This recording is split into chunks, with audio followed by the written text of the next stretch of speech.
All right. Welcome back to another episode of the Hustle Harder Show. Super excited to be here. I'm in San Diego today. And I sitting across from our guest, Dean Rogers. Dean is a real estate investor based here in Southern California and does a lot of stuff in Central California. And really excited to hear your story. I've heard you tell it before, so I was pumped that we were able to put this on the calendar. And I think it's a great story to share with folks. So excited to dig into it. So I'll kick it to you for a little self intro, and would love to learn a little bit more about what you're doing. For sure. Right on, man. What's up, guys? Dean Rogers. My highlight reel that I like to say is, I started my career in the NFL and was, living my childhood dream. Then I transitioned into corporate, was living the corporate life, but very quickly realized that wasn't going to get me back to that dream NFL life. And so I found real estate, and now today, flash forward to today, we've done over 750 deals, got an 8-figure rental portfolio.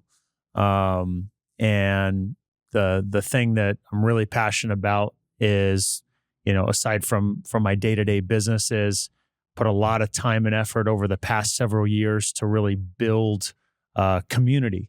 And so Deal Champs is the community that we built. And so we have, an annual event that we do. We have a coaching community that we have. So that's everything that we got going on right now. I love it. And the markets that you focus on for your real estate business, all California? Yeah. So I do all my investing. I've been doing real estate for the past 10 years. And all of that has been in Central California. It's where I focus. And then the other part of my highlight reel is I married my high school sweetheart, and we've got 5 kids. And there should not be another update on more kids. That should stop. We should be done at 5. There shouldn't be any more. Famous last words. Famous last words. Don't do that to me. So yeah, that's where I'm at. Awesome. Well, I know there's a number of things I want to make sure we touch on, and Deal Champs is a big one. But I think it would be really cool to start with kind of your transition from the NFL to real estate. And what was that like? What were the challenges you faced, and what was it that got you through? Because I know it was a struggle, right? And and transitioning from any industry to a different industry is tough. But like being an athlete, professional athlete at that level, to jumping back into business is a big shift. So tell us about that journey for you and how that came about. Yeah. So, playing professional sports is what I wanted to always do growing up.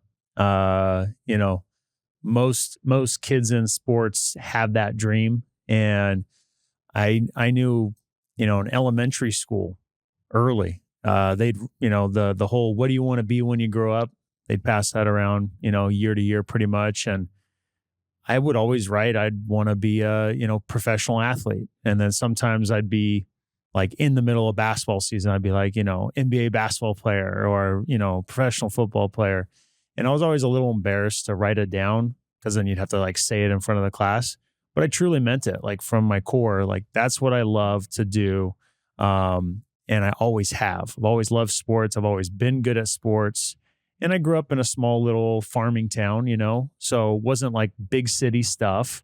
But I always excelled at it. And so, getting to the NFL in itself, I did not have a conventional route. I wasn't the blue chip first round draft pick type of guy.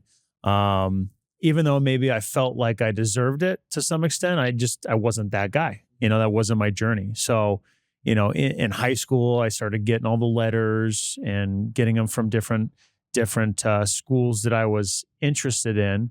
But I didn't really get the love that I wanted all the way. Like I didn't get all the scholarship offers that I thought I should have or could have gotten. Right. And and part of it was just my position. I was a running back, tall white running back that wasn't super fast.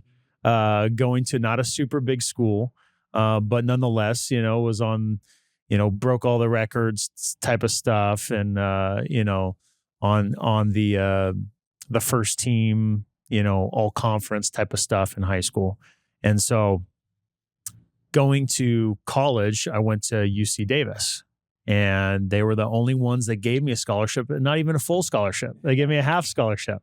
I had to earn a full scholarship. And here I am starting over people who had full scholarships that didn't even, really get playing time. But, I had to earn it type of thing. And I got moved from running back to tight end, and tight end I did really well at and really loved. And so, flash forward through that career there, did well, ended up, being on the gosh, what do you call it? The first team all conference, the first team all I can't remember what it is, but all the ratings that they do, nationally and everything, was ranked in the first team there. And I knew that at Davis they had a history of quarterbacks and tight ends, some going on to the next level. So I was hopeful and started having scouts come, NFL scouts come to practice, to games. And so I always felt like, all right, just keep going. And when I graduated, I got an agent. I didn't get invited to the combine. I had to do a regional combine, right? Had NFL scouts there and everything. And then I went undrafted, and it was the year of the lockout in 2011. So it wasn't like, hey, you get to do the whole, song and pony dance of, going to all these different camps and everything. All that time leading up to the season was essentially cut out. So right as soon as the draft happened, and I had, 12 different teams I was talking to. There was a handful of them saying, hey, we might take you 6th, 7th, 8th round. They were looking at me as a fullback and tight end, kind of a hybrid position, and didn't end up getting drafted. So then it was radio silence. And so I just had to keep training, okay? And I was training with other NFL guys, and that really helped, level up my game. You get around the right people, can really take your game to the next level. So was pretty much prime time ready to go. And as soon as the lockout lifted, I got the call from the Chargers. And I'll never forget the day. It was such a cool experience. I was just about to go out of town into the mountains where I had no service. It was a Friday. And I had married my high school sweetheart a month out of college. So we were married. And she had just left for a bachelor party for another friend's wedding, and a bachelorette party. My parents had just left out of town, and I was just in town with my brother-in-law, and we were about to head out of town to the mountains. And my agent calls me. I'm like, what's up, Jim? And he's like, hey, the Chargers are about to call you. I'm like, oh shit. This is real now. This is crazy. He's like, all right, just, be by your phone. They're going to call you in a couple minutes. Sure enough, I get the call. Hey, you got your bags packed? I'm like, yep. I'm like, hell no, I don't have my bags packed. I'm not ready. You got your backpacks? Yep. All right. Well, we want you to be a San Diego Charger. We got a plane ready for you, 6 a.m. in the morning. We'll see you tomorrow morning. Hang up the phone. That fast, dude. I was literally on the phone for a couple minutes. Like, hey, we're excited to have you, that kind of stuff. Exciting, a little chit chat. All right, we'll see you tomorrow. Hang up the phone. And me and my brother-in-law are jumping in the living room like little schoolgirls, dude. We're just going crazy. Oh my gosh, I'm getting chills thinking about it right now, And so I'm like, well, shoot, all right, let's go get my stuff packed, go to sleep, wake up. And from that moment forward, it was ordinary life to life of the rich and famous, Hollywood star type stuff. The limo pulls up at the airport to pick me up, practically a red carpet, and take to the facility.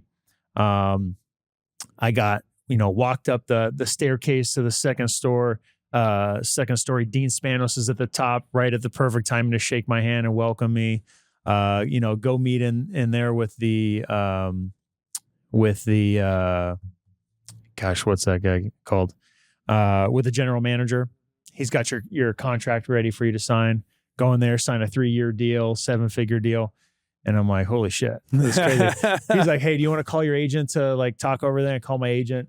I'm like, hey, do I need to like negotiate anything? He's like, no, dude, just sign the damn contract. I'm like, okay. So I signed the contract. And then they're like, all right, well, let's, go meet you, go introduce you to some of the players, right? Because with the lockout, veterans can already be there. Rookies can't. So all the veterans are there. All right, coming out. Here's Phillip Rivers. Here's Antonio Gates. Here's Vincent Jackson. Here's Eric Weddle. All these guys, and now we're teammates. It was just the craziest thing. It was so surreal because just a week before, I'm training for the NFL. I'm hopeful. I'm playing, Madden on the Xbox when I'm not training, and now I'm teammates with these guys. Yeah, what a shift. So crazy. It's amazing. And so, yeah, just from that day forward, it was like, all right, here we go. So go to the equipment room, get all my gear, and it's like, practices tomorrow. Here's your playbook. And so North Turner was the head coach, and he was an offensive guy. And so they moved me. So part of my story is they moved me from tight end to fullback, right? We had Antonio Gates. I've heard of him. He's You've pretty heard of good. him. He's pretty good. He's pretty good. And so they moved me to fullback. And, again, like I said, there's no wait time. Like the season is here. It's starting now. There is no like build up and all this preseason stuff. Like the season's here now. And so first day of practice, I get out there and we run my first play in practice, first play in the NFL is a little counter. And I'm going to go block the strong safety. And it's Bob Sanders, Pro Bowler, big hitter, everybody knows who he is type of guy. And I blow him up right off the edge. And North Turner throws his clipboard. He's like, there you go, Rogers. And he was like super fired. I was like, this is fucking crazy, dude. Yeah. Like, this is cool. And it was just like that day going forward. And, playing in the games, just like getting that fulfillment of like, dude, I can play in the NFL, and just having North Turner tell me, not once, not twice, like multiple times, like, dude, you're going to have a long career in the NFL. Just keep doing what you're doing, was probably the most fulfilling thing, besides just feeling like I could play in the NFL. Now, everything about it, I get questions all the time, like, what was this like? What was this person like? And I'll have to say I was pretty lucky that all the players were super cool, like super down to earth, super cool. And I know not every locker room's that way, but I was really fortunate to where, Phillip Rivers would come up to me, hey, Dino, how's it going? He's a real like Southern country guy, and real wholesome guy. His, kids would be in the facilities watching game film with him. He's got more kids than you. He's got he? more than me. Yeah, I got rookie numbers. He's got a lot of kids, and he was just a super cool dude. A lot of people ask about what was his personality like, because people like to say he complains a lot. The dude's just insanely competitive. Yeah, he seems very intense in a good way. Yeah, because there's intense where it's like the person's overbearing or just like fear-based or whatever type of leader. That dude is just fired up, and he wanted to compete about everything, like just the goofiest things. He'd jump in the cold plunge. We had a big, giant, massive spa-sized cold plunge, and he'd be like, "You want to see who can hold their breath the longest?" And then he'd just dunk himself underneath, And then crazy story I like to tell, just to put things in perspective, is the guy, everybody, the alpha energy in the locker room was crazy, right? I mean, think about some of the most physically gifted people in the world, the best athletes, all in one place. And some of the most athletic people are the linemen. Mm-hmm. Dude, these linemen are 6'8", 320 pounds, running faster than most humans. Yeah. They're like sprinter speed, total freak athletes. But a great story, just to talk about the competitiveness. people would compete over everything. They'd like gamble over just the most random stuff. So one of the games that some of the guys would play in the locker room is they would toss the water bottle into the laundry basket. Oh, okay. And they not the little flip one, but they would toss in a laundry basket and they would, bet whatever they wanted. So it'd be, there's I won't say names, but there was a DB and a running back, a DB and a receiver playing, $1,000 a throw. And, it was getting up there. And I was like, oh, wow. I don't want any part of that. I'm a rookie here. I'm on rookie money. So, and then Phillip Rivers and Antonio Gates, they want to get involved. And they start throwing, 1,000, 10,000, 20,000, 50,000, got up to a couple $100,000. Oh my God. To where it was a double or nothing throw. Phillip Rivers throws it from like 30 feet back of the locker room and drains it on a double or nothing. And then, runs off. And I was like, dude, that's an insane amount of money these guys are just having fun with. Do they settle those bets? Phillip Rivers cleared it. It was a double or nothing. Oh, he was okay. about So to he lose. got out of it. Okay, Yeah. okay. He was about to lose, and everyone just got paid bonuses. So they were sitting high on feeling life. good. They were feeling good. Yeah. But it's just funny, being in one room and then now you're in the next, and life is just so different. It's like a different dimension, right? It is. It really is. Yeah. And again, like the stories of like what you see on TV shows like Ballers, with The Rock, Dwayne Johnson, a lot of those stories are in that show because that's real life stuff. Yeah. You look at the show Hard Knocks, that's obviously real life. Mm-hmm. That's the business side of it. Like it's cutthroat. Yeah. They don't mess around. If you're not doing your job, the next guy's coming in. And so that whole side of it, the whole Hollywood side, for me, was really cool to experience. It definitely showed what life could be like from an abundance standpoint. Now I saw the girl stuff going on. I didn't partake in it because I was married, so I was a good boy. But that part was very eye-opening too. Like the supermodel women that were just now instantly interested in you and would be waiting like in carloads at hotels. Supermodel women waiting at hotels for the team was crazy. Yeah. Yeah, that's like something that most people don't get to fully experience, right? That's pretty cool. Yeah. So anyways, so yeah, that whole experience to me, coming from a small town, not seeing the big town type of stuff or any of that, really opened up my eyes to like, wow, there's a lot to what you can experience in life. It's not just, the movie stars that get to live that movie star life. Like, anybody can really get to that level if they want to or if they find a way to, right? Yeah, it makes it more attainable, right? Right. Yeah. So there was that side of it, and then just the playing side of it was super fulfilling, living the childhood dream. But where my story kind of comes to the conclusion of my journey was getting moved from tight end to fullback. Definitely not a choice that I would have made on my own, but in the position that I was, which is like, hey, who's interested in signing me onto the team? I wasn't really in a position to argue, and I wasn't a first round draft pick to just say, hey, no, I don't want to do that. So I took the opportunity that I had, made the most of it. But going from tight end to fullback, dude, you're a crash test dummy. You are a battering ram. And it's like you're a modern day gladiator. You're just out there for the slaughter, and really anybody on the team kind of is to some extent. Like, but the fullback in particular.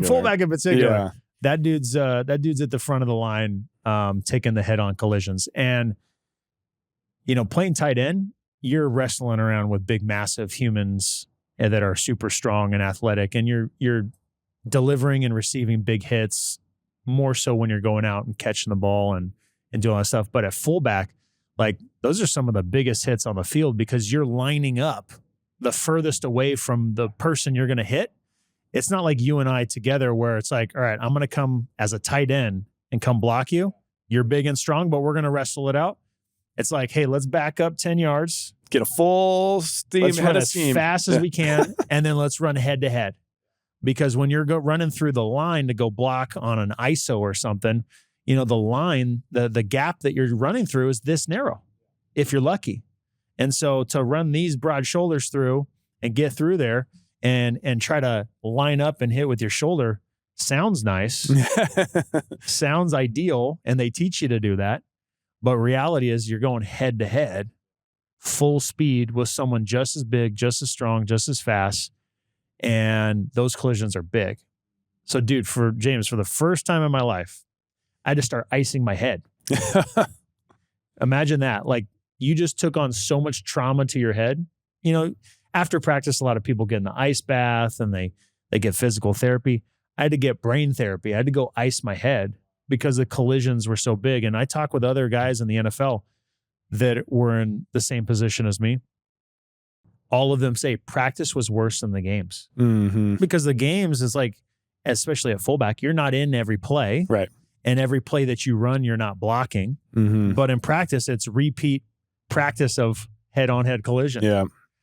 Blocking a defensive end, blocking a defensive tackle, blocking the linebackers over and over and over again. So I realized after I had to start icing my head that this probably was not good for my health. And the end of the story is I just had the conversation with North Turner, and it was just like, it's just not going to work out. As much as this is my childhood dream, and I could see the vision. I could see the other players with the kids that would be at practice, right? They'd have their kids at practice, hug them as soon as practice was over. It's like it was part of their family, part of their life, part of their journey. I could see all the money that all these guys had made. I could see it all right in front of me. And that dream was right in my hands.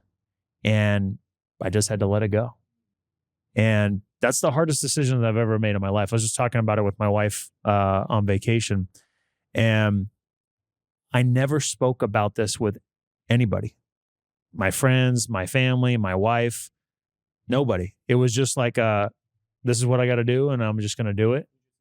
I just knew because, first of all, I wasn't in tune with my feelings and emotions back then. I was just a freaking, kill or be killed type of person back then. I would think an NFL locker room's not the best place to get acquainted with your own feelings and emotions. That's probably not the most. Exactly. Yeah. We were sitting around holding hands crying and stuff, it was alpha energy, right? Sure. And so you either had it or you didn't.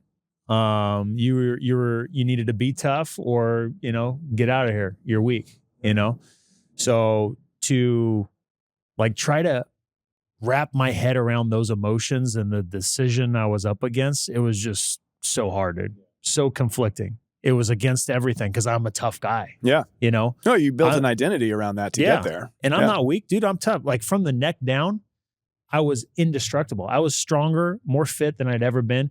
I could run through a wall, dude.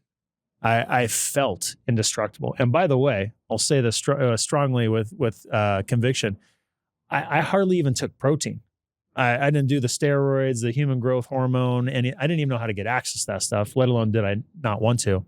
I hardly even took protein or a multivitamin. So, but just the nutrition, the physical therapy, everything, I felt indestructible because the care was there. Everything was amazing.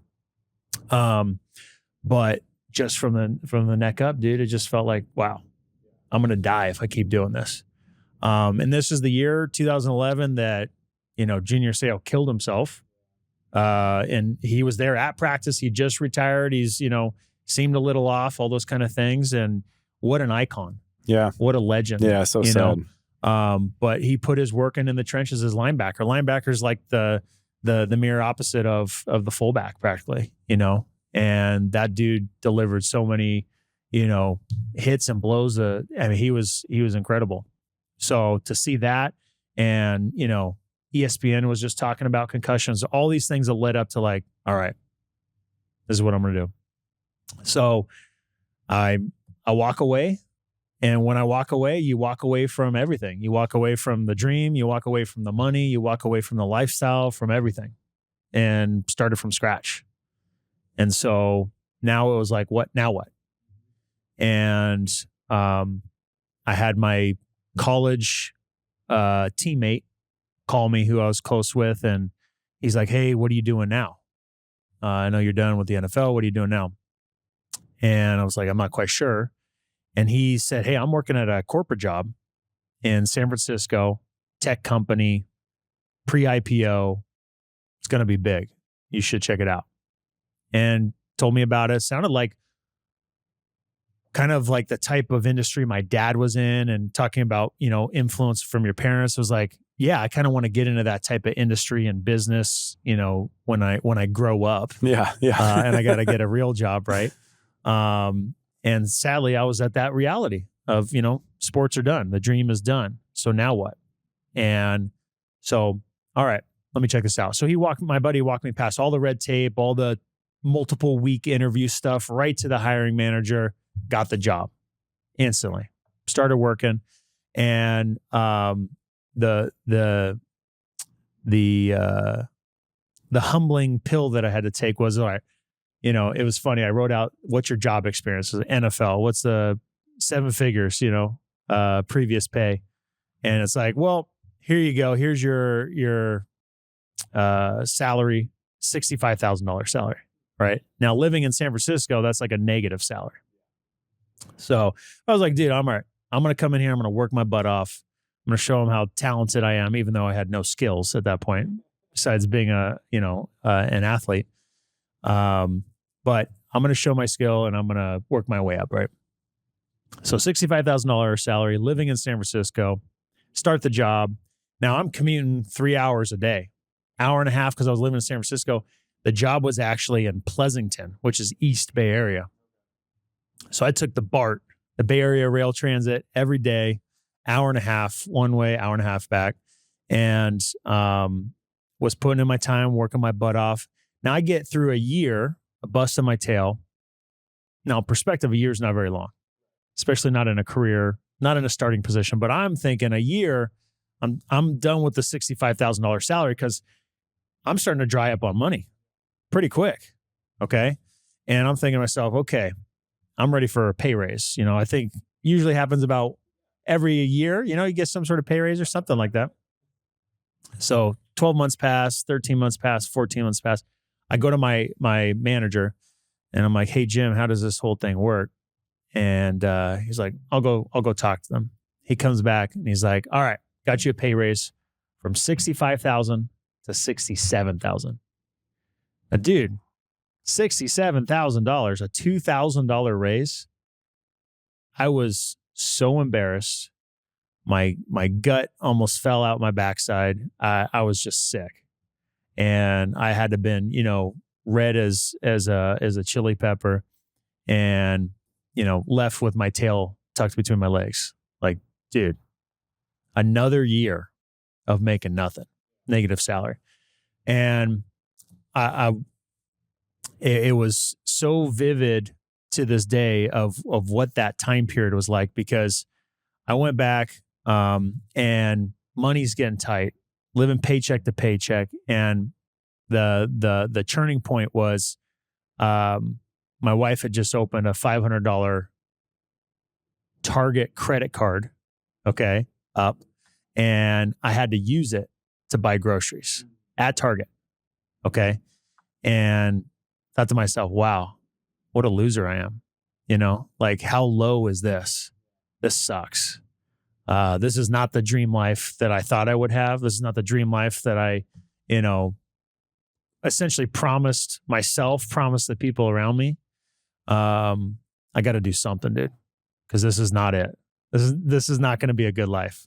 Right? Yeah, especially when you're coming right off the back of that NFL experience. Like, very recently you understood what the other side of that is like. So that's got to be a gut punch for sure. Dude, from, being in the limelight, and literally, again, it's kind of funny because, again, not being not that I'm Phillip Rivers, the face of the franchise, still people are, screaming your name, reaching for you wanting an autograph, following you to your car like you're some celebrity, to now I'm barely making ends meet, like that's tough. Huge hit on the ego, tough on the identity, all of that. So I'm like, all right, well, what should I do now? I started thinking, well, what else? I need to do something else to make more money. And I think about, what else am I good at? What else do I like? To spare you all the things I thought about, the one thing that I stuck on was, well, I remember watching HGTV shows. I like the idea of real estate. I know you can make good money in real estate, and maybe I'll be a real estate agent or something. I'm not quite sure. So I just type into Google, how to get started in real estate. Literally what I type Love in, it. how to get started in real estate. And up pops up podcasts. And it was a podcast that said how to get started with little to no money. Now, I didn't know what it was, but it was how to get started with little to no money. And that couldn't have slapped me in the face any harder, because that was me. I have little to no money. Yeah, that's me. I got raising my hand. Hi, I have little to no money. Yeah. I need to get started. And so I click on the podcast, and it's a guy who is an absolute OG. So many people have gotten started from this same guy, whose name is Sean Terry. Okay. And he has the Flip to Freedom podcast. And he comes on and he's got his little chirpy voice, he's real excited and he's got a lot of energy, and he's talking about how you can get started and you can do this thing called wholesaling. Mm-hmm. I'm like, all right, how do I get started? And he's got all these stories of the pest control guy who was making $20,000 a year and he's now made multiple six figures. I'm like, oh, wait a second. Okay, I can do this. I can do this.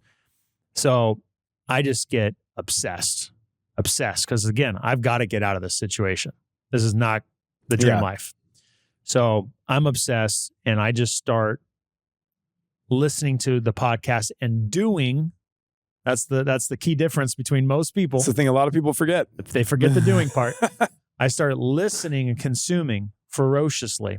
Now, I still have my 9-to-5 job, and I'm commuting, and I'm putting in the hours, but every second I got while commuting, lunch breaks, everything, consuming everything I can, waking up in the middle of the night to re-listen to that episode, right? And so I'm just taking everything in and taking action. And there's a strategy that he had to find deals, right, with little to no money. And so I'm just hyper-focused on that. And I got my first deal within 3 months. Okay. That's pretty good. Got my first deal. Now, the cool part of the story, to bring it kind of full circle, was I got that first deal and I wasn't able to wholesale it. I wasn't able to sell it to another investor. And I actually ended up going to Sean Terry's website and filling it out like I was a seller.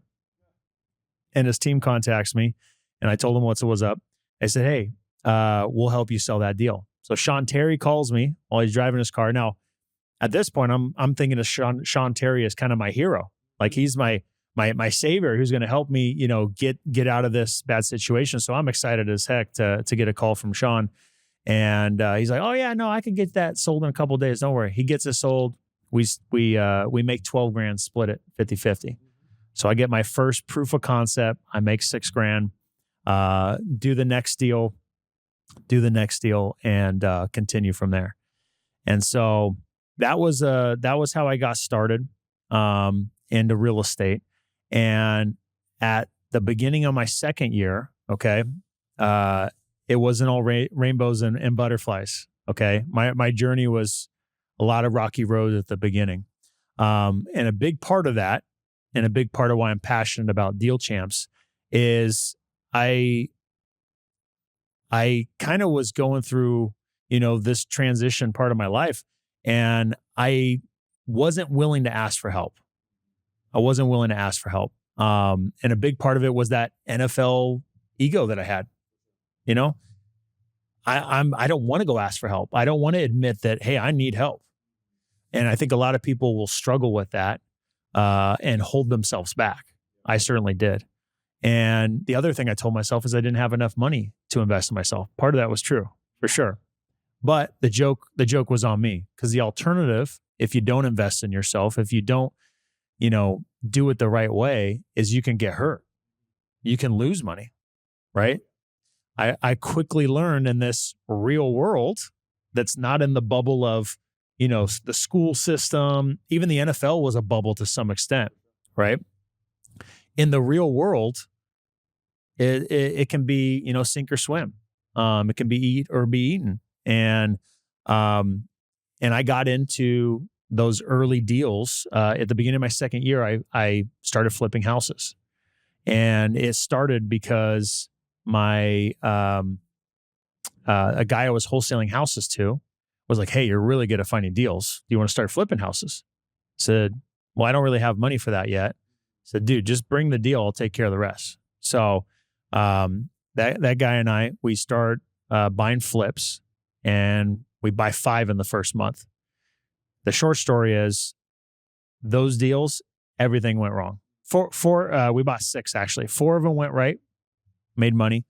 2 of them went really bad, and we ended up losing $100,000 each. Okay, Is that counting the money you made on the other ones, or just on those No. two? Okay. That's net. We ended up losing $100,000 each. Okay. Now, the guy who I was doing the deal with, he was in the position. He'd been doing really well. Everything he touched was gold. He says and jokes about today. He was good on taking that loss. For me, I didn't have that money to lose. So talk about knocking the wind out of your sails at the beginning of your journey. I almost didn't know what to do. The only thing I knew to do is like get back up. I've been knocked in football. You literally get knocked down, you get back up. So I not being a quitter, being somebody with grit, willing to work hard. The only thing out of that was we looked each other in the face like, let's go do more deals. No one pointed fingers. No one got upset. Let's go do more deals. So I basically worked for free the next year, doing more flips, paying him back my side of the loss, and did more deals. And then once we came out of that year, basically my third year now, going into my fourth, I'm getting traction, doing flips in Central California, and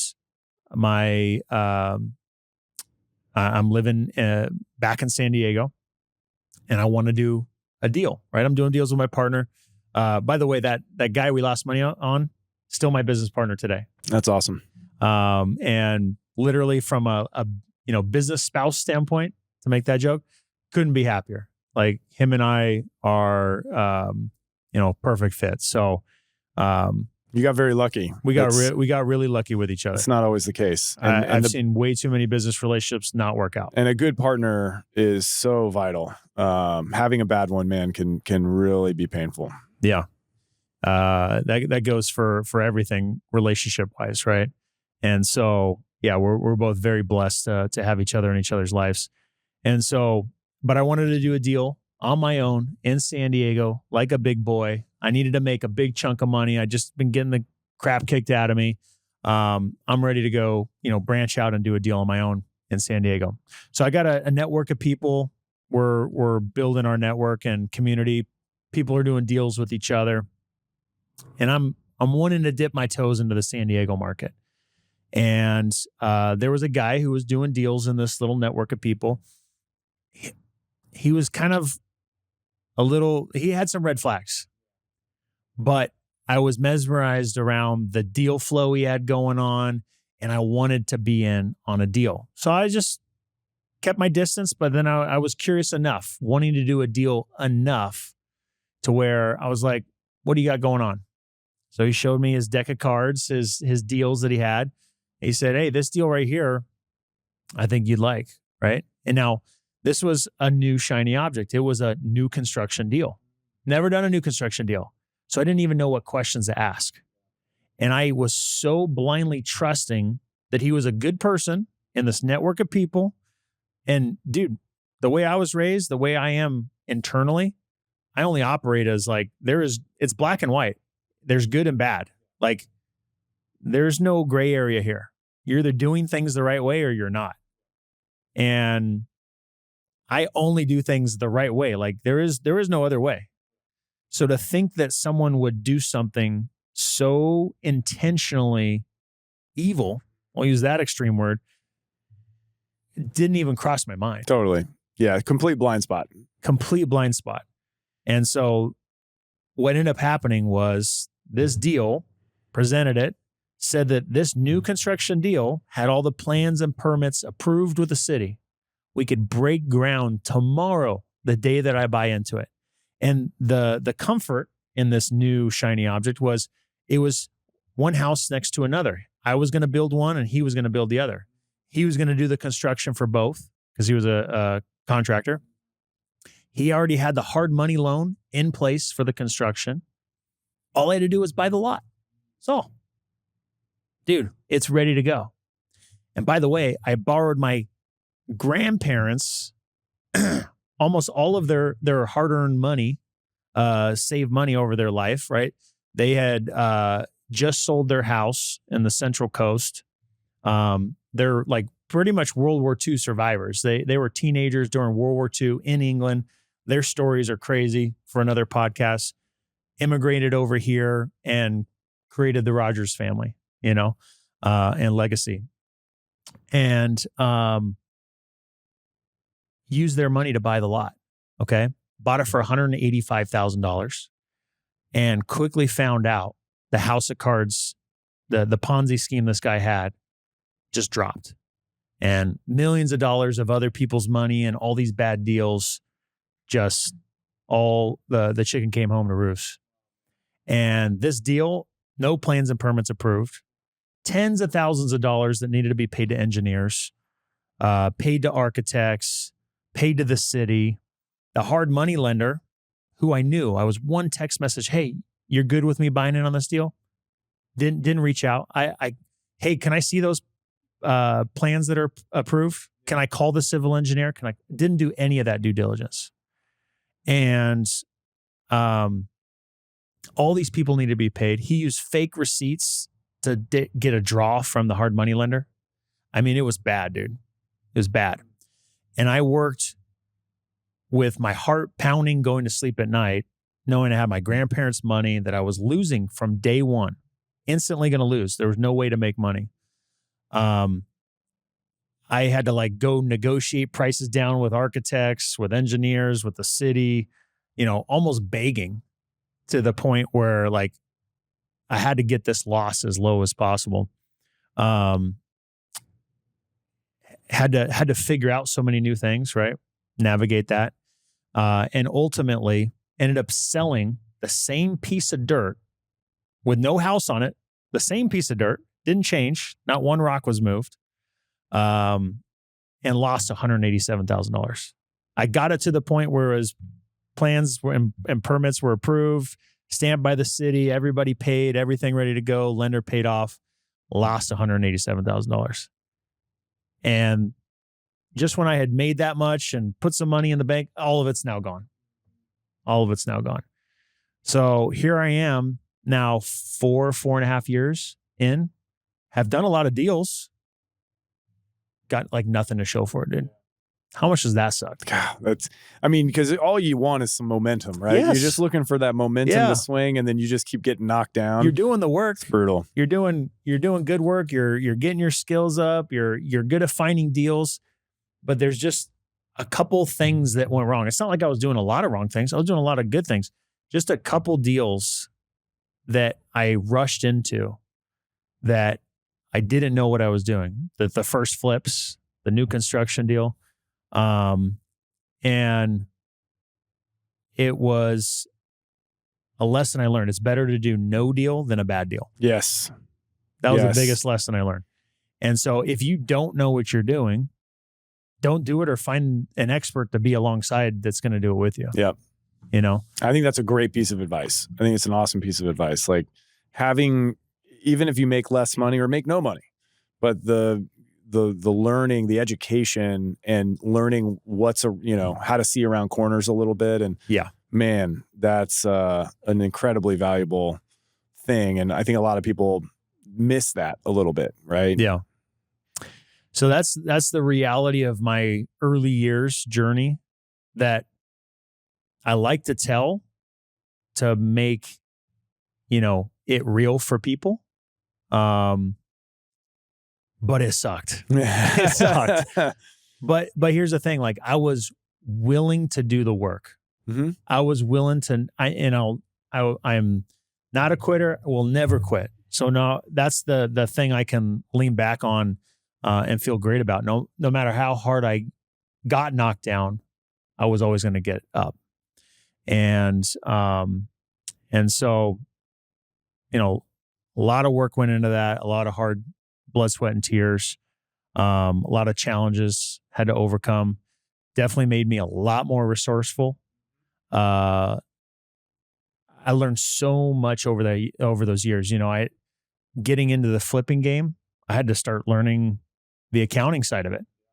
I went to a big educator, joined their coaching program, and got close with the owners and got with their bookkeeper, their CPA, and they literally taught me how to do accounting in QuickBooks. And so I know how to guide my bookkeeper and CPA now on how our books should be and how things should be accounted for. And like I learned how to do all that stuff, so like the resourcefulness, the skills, all that stuff that I gained over the years from those early years, like learning how to talk to people. I did not know how to talk to people. I was a football guy. Didn't need to talk. I led and showed with my action. So to hold a conversation with somebody, to get on the phone with a seller and negotiate a deal, to raise money, do any of that type of stuff, was not skilled. But I cared enough and was about the seller that I was helping. I cared about the end result and goal to push through enough to where I made sure I figured it out. No, I love it. And I think it's so important to acknowledge like those early struggles, because we live in a world where social media is everybody's highlight reel, and I think it's all too common that you run across folks that have had all this success, and people kind of put them up on this pedestal, not realizing all the blood, sweat, and tears that it took to get to that point. And I think it's really great that you share that so honestly, because I think that's something that a lot of people can identify with. But I think it's also a great segue in talking about all these struggles and how much grit it took for you to push through those early setbacks, right? Because for most people at that stage, given that set of facts, right, the big ego hit, now you're making barely any money, probably not enough money to really survive, and kind of backs against the wall. And then kind of thinking you've got this not a golden ticket, but you've got a path, right? Dude, I told my wife, I'm not joking, this is hilarious.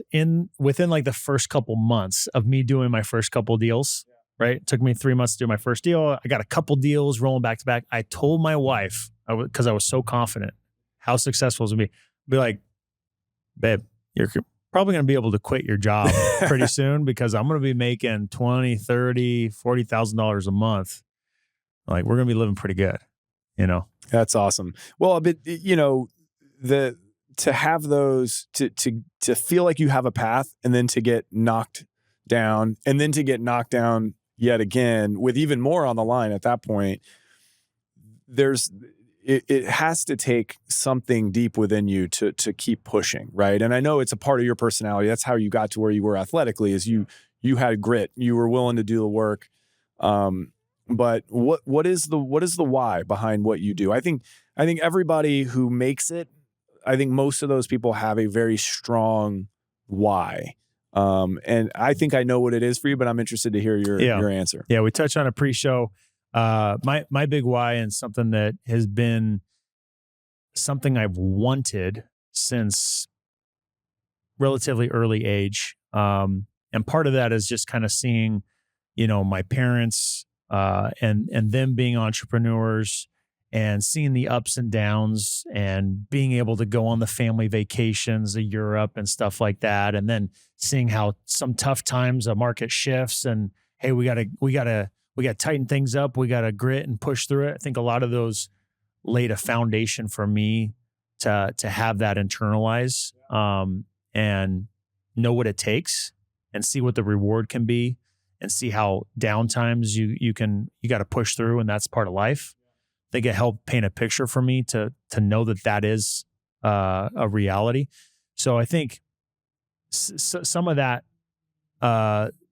painted a picture for, hey, I want to have freedom. You know, I want to provide for my family in a way to where everybody's good and taken care of. That was part of the NFL dream was like, dude, I want to be big time. So like, hey, you got a house, like everybody's taken care of. And so that's been inside of me since a young age. And so that's been a driving force. And then, with the NFL dream essentially, falling out of my hands, it was, I got to get that back. I gotta,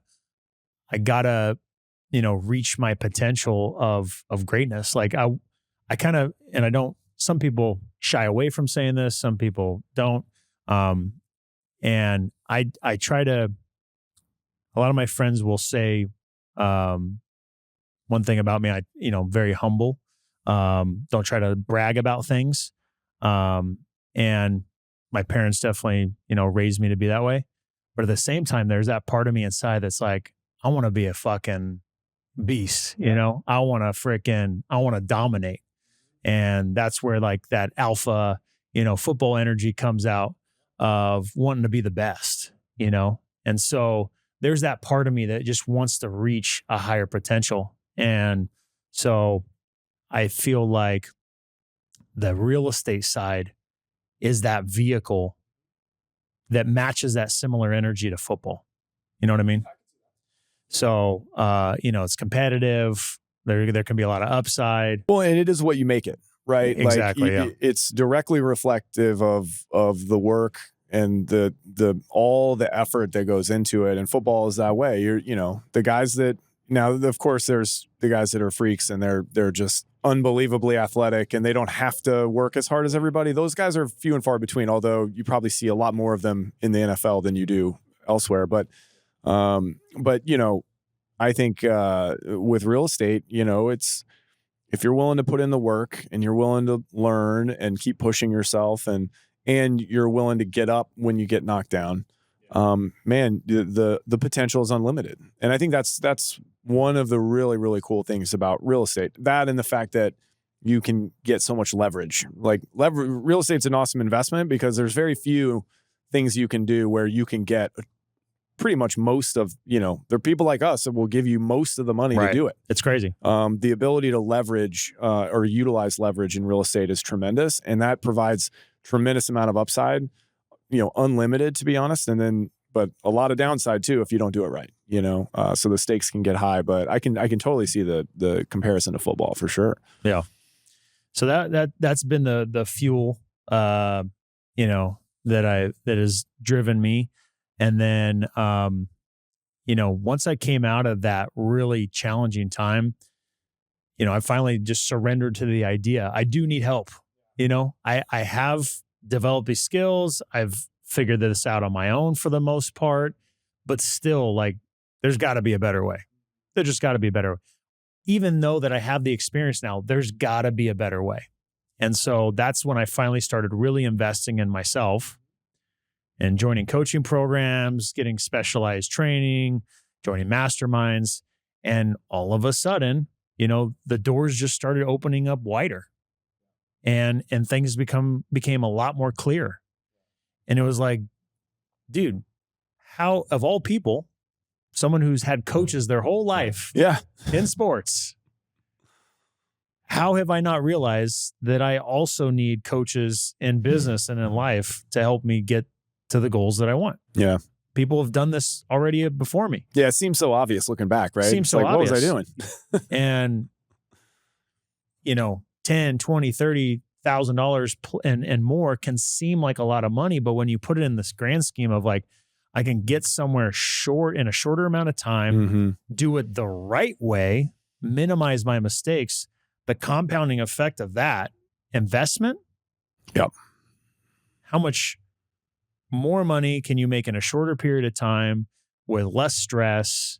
Like, what are we doing here? What's the decision you're trying to make? Do you want the result or not?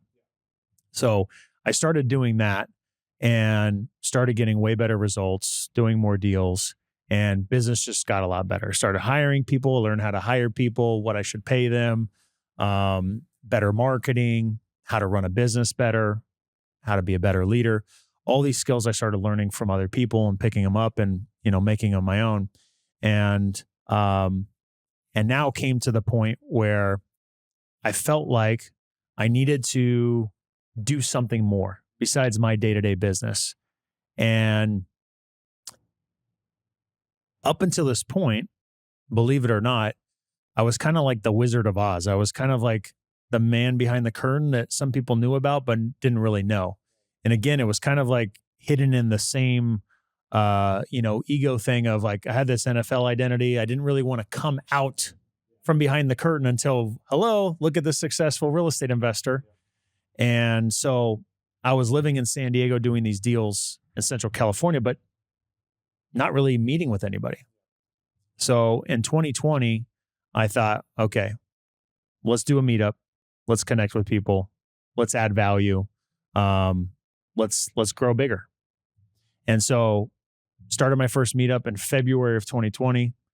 Had about 100 people show up in Visalia, California. Energy was great. I was like, this is awesome. This is exactly what I was looking for. Time to make connections. Time to open up new doors. Let's see where this goes. And March 2020 happened and the whole world shut down. Yep. Not a great time to have a meetup. Not ideal. No. So it was like, well, what do we do now? And I was like, well, I guess I should start using social media now. Yep. Instead of posting me walking my dogs and hanging out with my kids, maybe I should use it to connect with people. So I started saying, hey guys, we're still doing deals. Let's keep pushing. Let's keep getting better. Reach out if you need help. And then it was, hey guys, if you need help with your deals, we're really good at doing deals. Let us know. We'll help you with your deals. And then it was, hey, wholesalers, realtors, investors, if you guys have a deal and you want us to help you on your deal, right? You want us to speak with the seller, negotiate the deal, get it under contract at the best price, get the deal sold to an investor that pays top dollar, get it wholesaled, handle the whole escrow process, problem solve, do all that, and split the profit 50-50. You just bring the lead. Let's do it. Yeah. So you kind of jumped into the seat from, with the guy that, had kind of helped you in the beginning, right? Similar concept. Yeah, you got That's it. cool. You picked up on full that. circle. And so all of a sudden, not like overnight, but slowly but surely started a snowball. One guy, hey, could you help me on this deal? Hey, can you check this out? Hey, do you think you could help me on this one? And then it turned into, hey guys, check out this deal I just closed with John over here. We just made 20 grand. Here's the PayPal invoice or the PayPal screenshot of me sending them 10 grand. Hey guys, I just closed a $40,000 deal with Jose here. This is his first deal. And we helped him close his deal. $20,000, I just wired him. Check out this right here, the screenshot. And it started to catch fire. And people were like, dude, check out my deal here. Hey, can you help me out with this? And I was like, dude, this is freaking cool. This is like, I'm sending my friends money, And then I was like, I should like kind of brand this a little bit. And I was like, this is kind of like friends with benefits, like the best kind of friends with benefits. Yeah. And so I branded it Friends with Benefits program.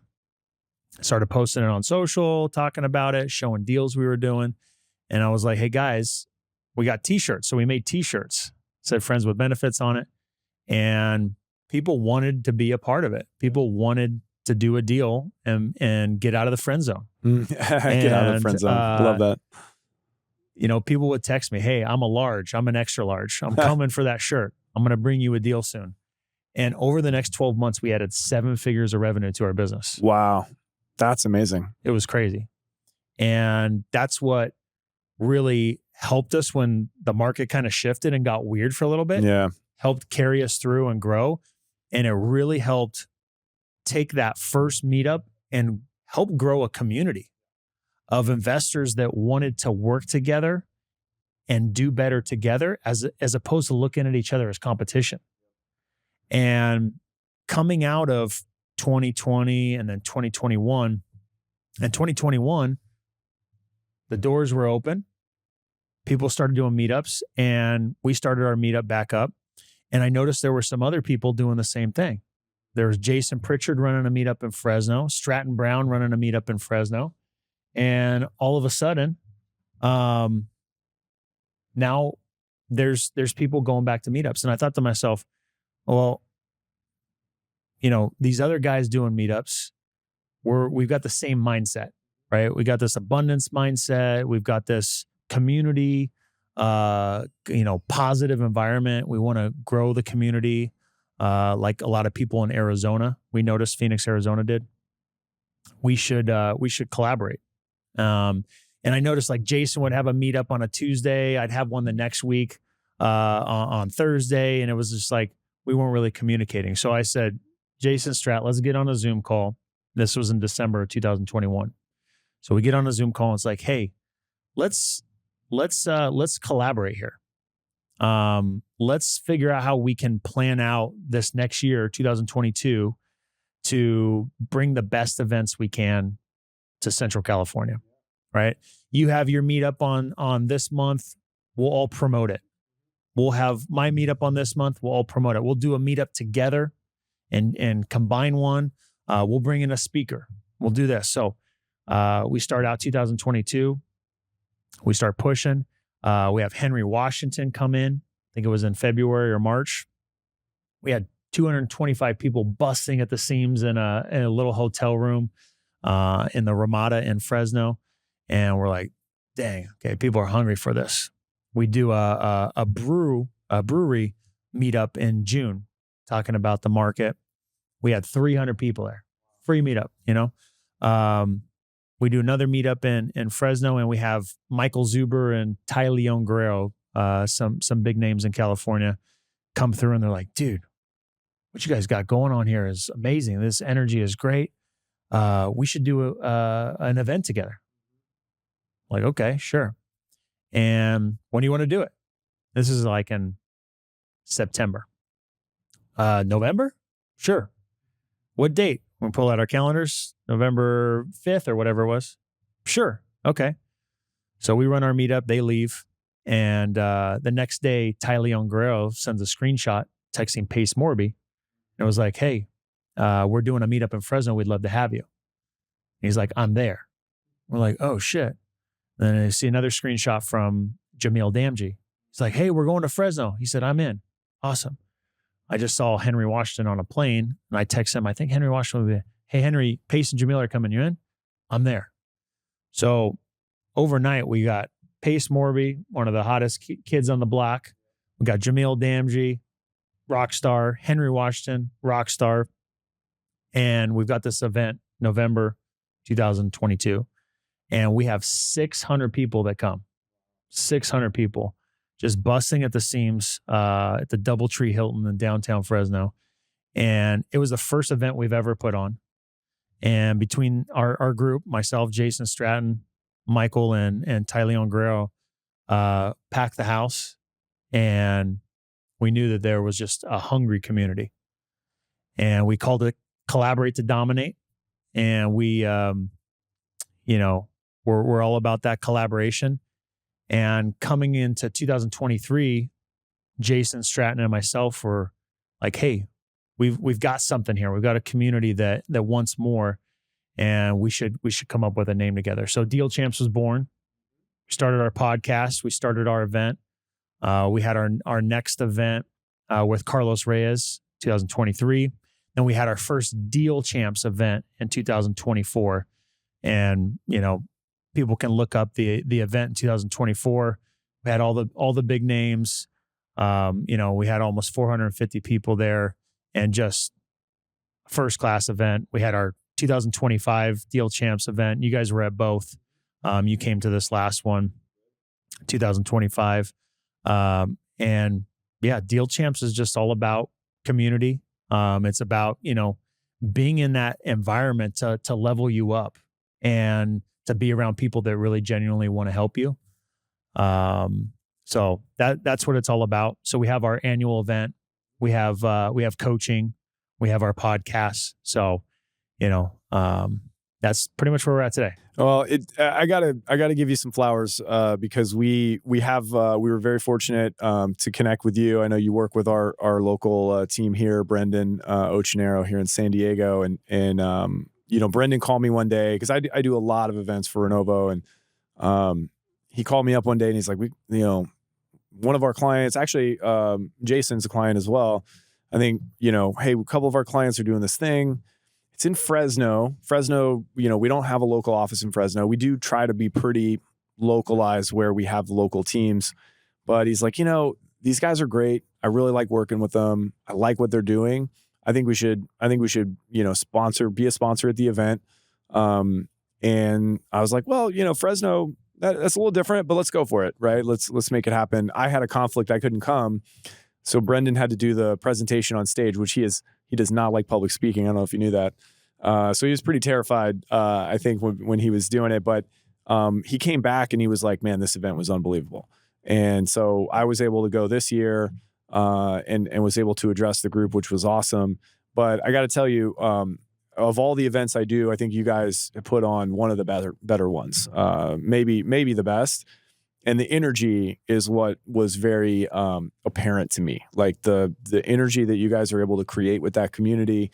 First of all, it's a great community. Everybody I met there was awesome. And I was just really, really impressed with how dialed in those folks were, how passionate they were, and how much energy they brought all day. I mean, it's a long day. And there's a lot of, you guys do a great job of putting really engaging, entertaining speakers up there that have a lot of value to share. But, some of you sit in those rooms for 5, 6 hours, 7 hours. It's like, it's easy for that energy level to dip a little bit. And I think you guys have done an awesome job of like really creating a highly motivated group that is getting real value. And I really, really enjoyed it. My first time to Fresno.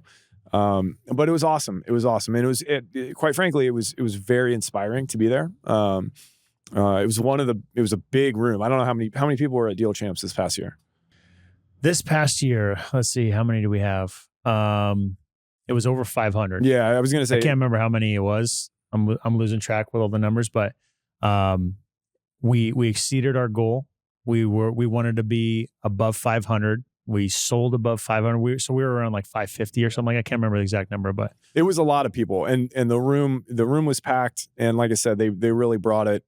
It was a very, very cool experience. So for anybody who is in Central California or not, I think what you guys are doing is really, really cool. And people should definitely check out Deal Champs. We will definitely be back next year and look forward to participating for a long time, because I think it's the right kind of room. And I think you guys, the way you run your business and handle your business and also build your community, I love the abundance mindset. That's something that we absolutely have. And I think you've been very successful. All of you guys have been very successful, but I agree, very low ego. It's really about, giving value to the community and having that be the cornerstone. And that's all you can ask for if you're in a situation where, you want to go deeper into this. So I wanted to make sure I was able to say that, because I really, really enjoyed what you guys did. And it was super cool. And to know that was really the second big one like that you guys have done, it's super impressive, because we host a lot of events. Events are not easy to pull off. They're so hard. They're so hard. So hard. They're so hard. And you put all this work into it, but that day of and making sure that people are jacked up and are listening and getting value it's a lot of pressure. And to make them seem seamless is hard, super hard. And I thought you guys nailed it at that event. Just very impressed with what you guys have done. And I know you guys are working on lots of cool stuff with Deal Champs, and I think there's a lot more cool stuff to come. So I'll let you kind of pull that out whenever you're ready. Yeah. But definitely you guys are somebody that people should be following. Yeah, thank you. Yeah, we're extremely passionate about the Deal Champs community. Like you said, everything that goes into that is a ton of labor of love. Definitely. For sure. And, but the goal from the jump was, we want to put on, a first class event. We want it to be an amazing experience for everyone, for the attendees, for the speakers, for the sponsors. We want everyone to feel like they were absolutely loved, got the best experience. And, I could go on and on about just all the little side stories that nobody's going to see that makes that experience for each and every person unique and special. But yeah, everything is thoughtfully curated and a lot of thought and effort put into it. So, well, from our appreciate that. perspective, I definitely think you guys succeeded in putting on a first class event. And it was awesome too. That obviously a lot of people from the Central Valley that were there. But I met a lot of people that had come in from all over the country. I mean, it was really neat to see, how widespread your community is, even though you guys are all kind of focused in a similar, part of the world. A lot of people came in from other parts of the country that got a lot of value out of it. So that was really, really cool. As we sort of wind down here, and I appreciate you sharing, your story. I think it's a really cool story. But I know family is a big thing for you, and I wanted to make sure we touched on that. I know you just got back from a month in Hawaii last night. So thank you for making the time to come out here just on the heels of that trip. But I know that was a big trip for you. Talk to us a little bit about your how your family factors into your motivation and some of the goals. I know doing that month long, having the freedom to take a month and be somewhere else just with your family. I'm sure you were working here or there, but I know that's an important thing to you. So I wanted to touch on that.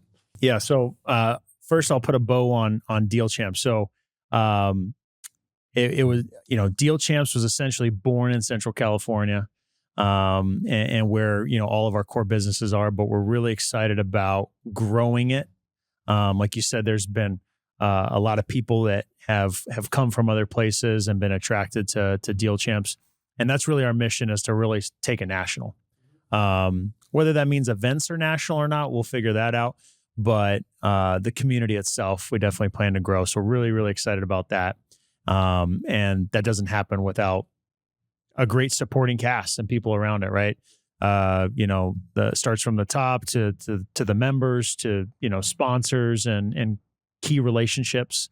So definitely excited for Renovo being a part of that for sure. Oh, well, we couldn't be more excited to have the opportunity to do it. And yeah, very exciting. I'm looking forward to all the stuff you guys are working on. I think it's, you've proven the concept, right? And you've built a very meaningful community. It's the logical next step is to continue to expand that and go wider, while focusing on the core things that I think make you guys a valuable addition to what people are trying to do here with the real estate thing. So, super cool. And I know you'll have lots more to share on that as you guys continue to evolve that forward. Yep. Awesome. All right. So going into family. Okay. So going back to, what's the why, right? It's always been about freedom, from the sense that like I said, I've seen growing up, the fruits of the labor, the reward. I've seen the challenges. I wanted to create a life that was, unrestricted, have complete freedom to make the choices to do what I want, when I want, how I want, all those type of things. That's really been the key and the goal. And I'd say was really fortunate, not in the way that I, architected or designed or thought out, was really fortunate to where when I started real estate investing in San Francisco, working the corporate job, I was essentially forced to set up the business virtual, where I wasn't physically there. There wasn't an office for me to go into. There wasn't a seller for me to go drive to their house and meet with. So I had to get resourceful. I had to figure out how to make it work without me physically there. And so by doing that from day one, I was able to do it from San Francisco. And then when I decided I wanted to still live in a nice big city that offered, good living, and good experiences, and realized that San Francisco was a lot colder than I thought it would be, and not ideal for me, maybe for others, not ideal for me to raise a family there, just because it's not very convenient to get around places, all these things. San Diego, I remember being there. It was really nice, really convenient to get around. That I've always wanted to live in SoCal growing up. I'm going back to San Diego. So I moved to San Diego, but still was able to run my business because I had set it up that way from the beginning, virtual. Now I've been tempted and teased to move to Central California. How much better could my business be if all the skills I've developed and poured my blood, sweat, if I'm meeting across the table from the seller, could I negotiate better deals, close more deals, all these what ifs? Sure. But what's the trade-off? Do I get the lifestyle? Do I get the sense of life that I wanted to create for myself and my family? So the driver has been, I want to create a lifestyle for the family so that we can do and live how we want, right? And so still work my face off and work really hard and drive and push, but it's allowed for, like last summer, we took a month and went to Europe, right? And we went to 4 different countries. We went to England and Switzerland and Italy and France, and got to do whatever we wanted. And business was better than it had ever been. Had our best month while we were there in the entire company history. While I was in Europe, the team was still cranking through deals and doing deals. And the time zone difference was actually nice. I would work from like 8 to 12 at night after the kids were to bed. And it was great, and it reinforced that I had set up the business in such a way that I could not even work a full day and business could still get done. Now, flash forward to just this last month. Like you said, I just got back last night. We landed at 9 p.m. We were in and out at 11 p.m. with all the college kids. I was in there with my daughter getting the food. And we've got, 5 kids. So got these hungry kids we're feeding at 11 p.m. and we get to bed at 12 last night, getting adjusted back to the time zone. And just couldn't be more excited to jump back into it and do this with you here today, because I'm so excited about the business. But look at the business over the past month. Again, we had another record-setting month for ourselves. We were able to get under contract, close, money in the bank, our biggest and best deal we've ever done to date while I was on vacation. It actually closed yesterday, the day before I left. My goal was for it to close before I left back. And what my work schedule looked like while I was there is I would wake up at 6 o'clock in the morning. I would do my daily huddle at 6:30 with the team, and I'd be done by 7:30. Go get breakfast with the family, and the entire rest of the day we would do whatever we want. I wasn't the guy who was locked to his computer or on his phone while his family was doing. No, I was present and with my family all day in the ocean, doing whatever, going on hikes. And I would check in, I'd check in when I'd get in the car, maybe send some messages and stuff like that. But I was able to be fully present, was homeschooling, my 2 older boys while there with my wife, and living life how we wanted, where we wanted. And that to me is the most sexy version of freedom, to be able to be wherever you want in the world with an interconnection and be able to do what you want. That to me is freedom. And that to me is the life that I've wanted to be able to create and am now living. So through all the hard struggles I went through, I'm proud to say I'm here. I made it. And I'm only pushing for even more, because there's another version of freedom. There's another level to it. There is a trade-off where you can go too far, but it's a sweet spot now. I know it can get sweeter, and really excited about it. Well, I think that's amazing and a great way to kind of wrap this thing up, because I think, obviously all of the work and struggle sort of you've found your way to the other side. But I think the important thing, and one of the reasons you got to this place, is that you knew what you wanted, right? You knew that freedom part was really important, because it's very easy to get wrapped up in how do I build the biggest business or make the most money and not appreciate those trade-offs that you mentioned, right? Like, all right, well, I'm going to go all in and basically I'm not going to see my family very much and I'm going to be, I see and, it. I see it from other people. and you can convince yourself that that is good for your family and maybe it is, maybe it works for you, but you had a very clear understanding of what you were trying to achieve and you designed your business and therefore designed your life to produce that thing. That's important to you, and what a gift to be able to give to your family and to your kids as young people, to have those experiences and not only have them but have them with their dad and their mom being truly present for it. That is not something that a lot of people get these days, and so I think that's just such a cool story and what a great outcome for you and still able to hit your goals in as far as business and income and all that. And we talked about the vacations, but the real day-to-day life too is, I coach my kids in sports. That's something I always wanted to do. I'll admit that I was right when they were starting sports, we put them in sports and I wasn't coaching them right away. And my wife was like, "What are you doing? You should be coaching them." And I was like, "Oh yeah, you're right."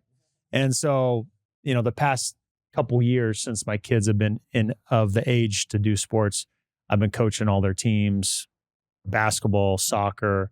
It's the best. Ah, that's awesome. It's so fun. That's really cool. Well, I'm super happy for you. It's been awesome to get to know you over the last couple years. And, I think this story is a really, not that everyone can relate from going from the NFL to real estate, but there's a lot of takeaways for anybody in there. But I think the perseverance and the struggle to build the life you wanted, but being willing to stick in there, get back up when you get knocked down, and to see it work out for you and your family it's really, really neat. So really appreciate you sharing the whole thing, the good, bad, and the ugly. I think all too often we just hear about the good. So it's nice to hear the full story. But super exciting. Like I said, we're really excited to be to support what you guys are doing. I think I believe in it. I believe in the power of community, right? I think it's we are local lenders. We want to build relationships and be an important part of the ecosystem and the fabric that makes up these local communities of investors and folks that are out there doing very important work, putting much needed housing on the ground and helping people improve their living situations. It's just an important thing to do. And so it's awesome to see the success you guys have had with Deal Champs, and we're certainly excited to be a part of it. And really appreciate you spending the time with us today to talk more about it. So thanks for coming. Yeah, absolutely. Thanks everybody for tuning in, and we appreciate it. We'll put links in the show notes in the description on all of your stuff, and how do people get in touch with you? What's the best way to take the next step if people are interested? So my only call to action I always have is just to connect, because a lot of people will listen to a podcast or something like that, and they won't actually have a good, easy way to connect with someone. So one of the best ways is on Instagram. You go to @DeanRogersRealEstate. You'll see me on there. Connect. Send me a DM. Let me know you saw the podcast. Your network is your net worth, as they say, right? So who knows what opportunities there are for us to connect. And then you can check us out on dealchamps.com. We'll have all our stuff about our events and our community on there. You can check that out as well. Yeah, and if you're interested, I once again I really highly recommend the event that you guys do. It's first class all the way, and a ton of value. Even for me, who goes to a lot of those things, it was neat to hear from some of those people that I don't see all the time. So definitely consider coming out and checking it out, because it really is a great product. Well, thank you again for your time. It's been awesome. Until next time, we'll see everybody on the other side. Cheers.